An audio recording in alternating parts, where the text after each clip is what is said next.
the kind of horror stories about that is so Meridian kind of like some of the source code from Meridian leaked when I basically when I was still working at 3DO, and so someone managed to get a copy of the source code when 3DO shut the game down. Somebody released the executable so people could run their own servers. Then I bought the game through Near Studios and ran the game. Um, so we had to deal with a lot of people kind of run their own servers, and it was kind of like the Bender from Futurama thing. Well, I'm going to go form my own Meridian 59 community with blackjack and hookers. And a lot of kind of the don'ts I talk about are basically like things people did pretty directly about that. Like where they would basically kind of like, oh, I'm gonna have my friend run this thing. Well, then the friend kind of cheats for their friends, and then it becomes one-sided. Or even the administrator directly would basically like, oh, I like you, you're my friend, I'm gonna cheat for you.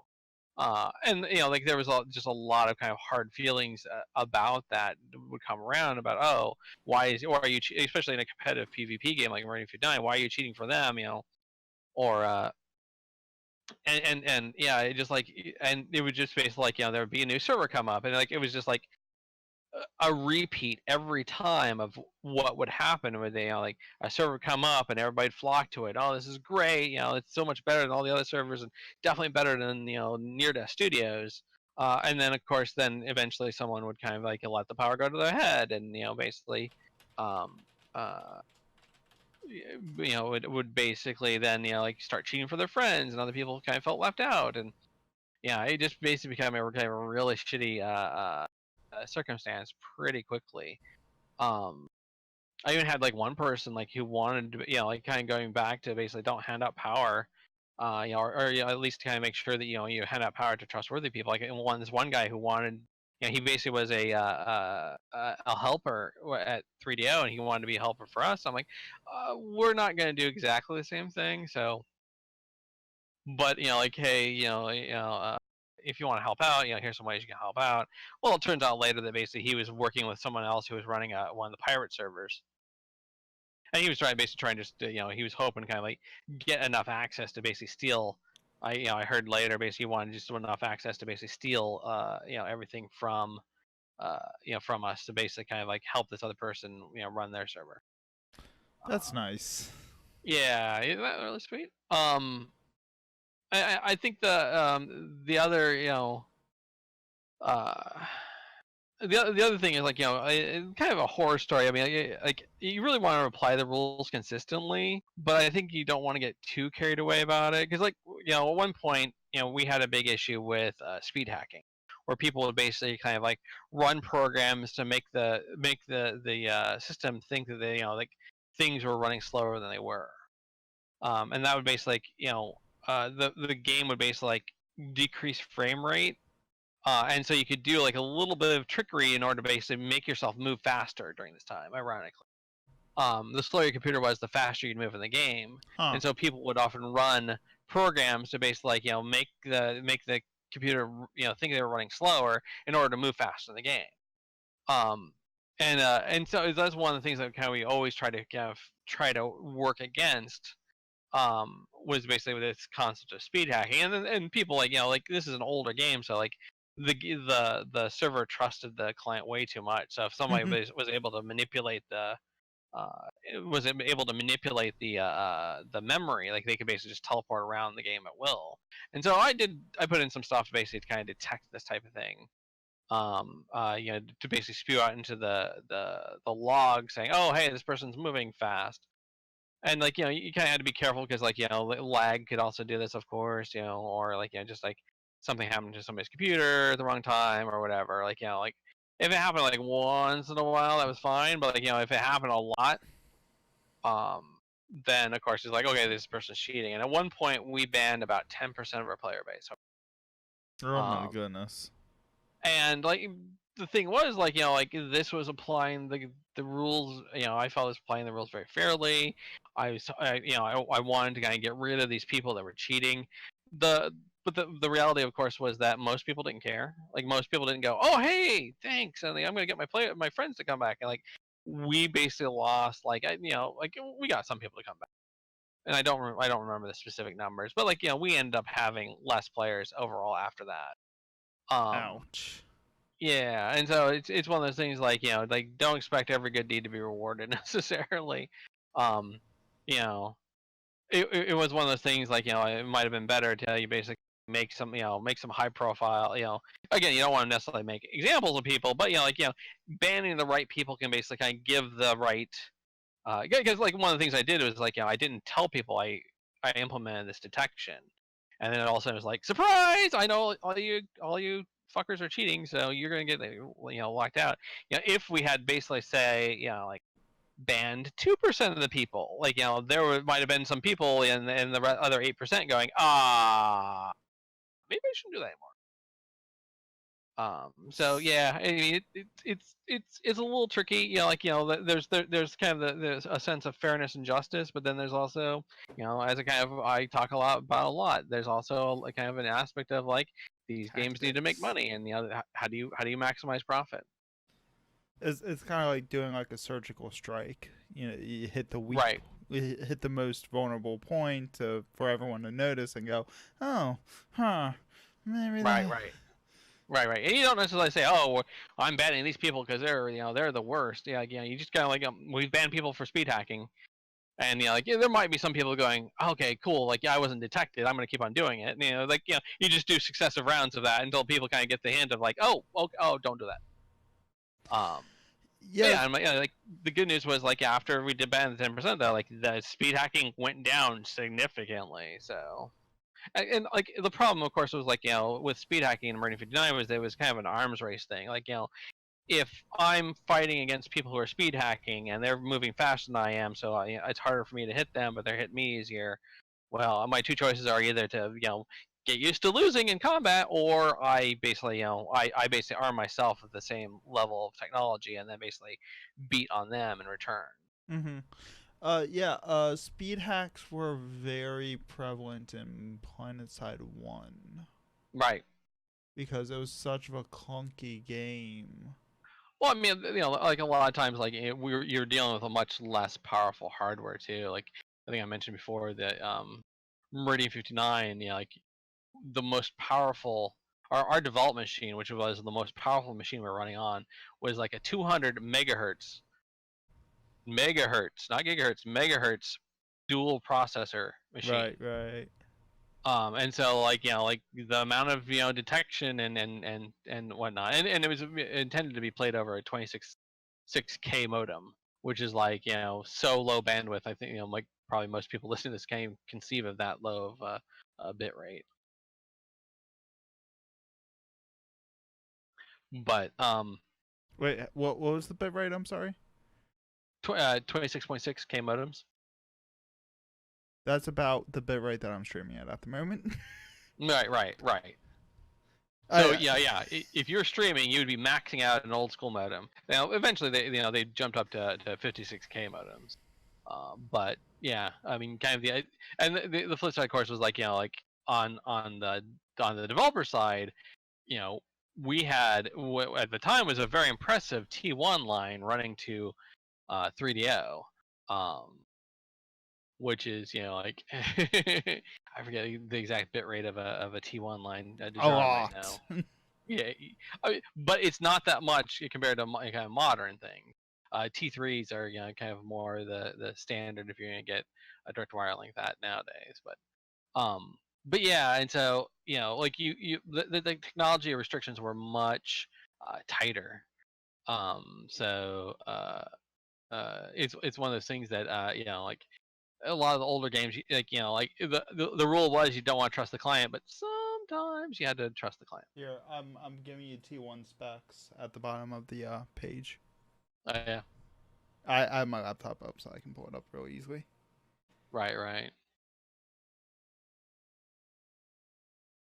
Okay, yeah. So 1.5 megabits per second, which is yeah, that's I mean that's probably like the entry level Yeah, yeah. uh, cable bit rates these days. So I remember when T1 was a lot because right, I like took like an intro computer class in like I don't know elementary school, middle school, and they'd be like right, T1 is the future of internet and blah blah blah. I'm like okay. right. I mean, to be fair, I mean, like, T1s were pretty impressive back in the day, but like, as with most technology, again and again, like 200 megahertz dual processor computer was pretty impressive back in the day. But Mm-hmm. like obviously, like my phone's more powerful than that. I could probably run a Meridian 59 server on my phone, uh, you know, just because it was like built for that that level of technology. But technology advances, and everything kind of grows to fill that in, and so we get better graphics and more responsive, and and more data pushed and whatnot. So. Yeah, you have a supercomputer in your pocket. Yes. I always love pointing that out to people, and they go, "No, it's not." I'm like, "Yes, it is." Oh yes, it is. You have an entire warehouse of computers in your pocket. Right. Yeah. I mean, like, like if you understand anything about computing history, or if if you're of a certain age, we'll say, yeah, you really kind of understand that, you know, things have come so far, and like, I remember back in the day when like you'd watch Star Trek Next Generation, and they had the tricorders and all that stuff, and now it's like, yeah, my phone does better than that. I was thinking about that the other day. I was watching Voyager, Right. and they had some brand new technology that they developed to do something. I'm like, my phone does that. Right. It's just one of those things that yeah. When real life outlives the sci-fi. Right. Oh, I mean, sci-fi. The best sci-fi is the stuff that kind of tells us what direction we're going, Mm-hmm. while still kind of reflecting modern time, current time. So, but yeah, and like, and you have a lot of kind of like there's always kind of been like a little bits and pieces of horror stories all over the place. Like, it's really a difficult thing. I think like. I think it's less so now, but like it used to kind of like be really kind of seen as community management used to be kind of seen as something that was kind of like very secondary, or like more of a marketing function than anything else. Mm-hmm. And so I think it's things have definitely kind of changed more, but I think that again, like I said, I think with the larger games, like I think you look at things, you look at Blizzard, and I think like a part of like what's really kind of hurting World of Warcraft now is that they really didn't put much effort into community management and community development. Where I kind of I've explained this before to people, like when World of Warcraft started, they basically kind of imported a lot of guilds from EverQuest. There was a huge raiding focus initially in World of Warcraft, mostly because they brought in a lot of basic raiding guilds from EverQuest, and so they kind of imported a lot of social structure from EverQuest, and they really didn't have to deal with that. And so as the game kind of developed, I think one of the problems that Blizzard ran into with World of Warcraft is they really didn't know how to adapt to the game, like as it changed, and basically keep the community going. I mean, like part of this is like just like to be fair, World of Warcraft kind of maintained very large subscription numbers for a very long time. So boo hoo hoo, they weren't super optimal. They weren't min maxing every second for their community. But I think on the flip side is that you definitely kind of feel like there was a lot of room for improvement, and I think even now it feels a little bit like they're kind of floundering because they really don't have a very good community foundation for the game. By the way, Mm. Voidmoo just donated 5 bits Oh, with a thank Moo you, Void. alert. But yeah, I mean, but like what you were talking about when you went back to World of Warcraft, you were on a server and you couldn't find a guild to join. Oh yeah. I broadcast in the looking for group channel. I was searching. I was specifically trying to find a role playing guild just because I'd never seen um I'd never done WoW RP, so I was just like, I'm here for a month. I might as well check it out. I couldn't find one, and I was on the largest roleplay server. Right. There was just nothing there. Right. I think part of the problem is that there really wasn't kind of a very good community developed for that. Right. I mean, coming from uh what's that game we play? Final Final Fantasy Fantasy. That's 14. it. Um, Right. like we have entire websites to finding guilds. Like Right. I forget the name of it's role players of Heidelin. Right. It's a fan made website that is just specifically designed for role play guilds to put up ads for their guilds for people to find out what they're about, of contact information, where their guild house is, where they can announce their big events or big social gatherings, and like it's a really Hmm. good place. Like I went on there and I actually went to a bunch of guild social happenings just to kind of experience what different guilds were doing when I was trying to find one. Right. I couldn't find anything like that for WoW. Right. Right.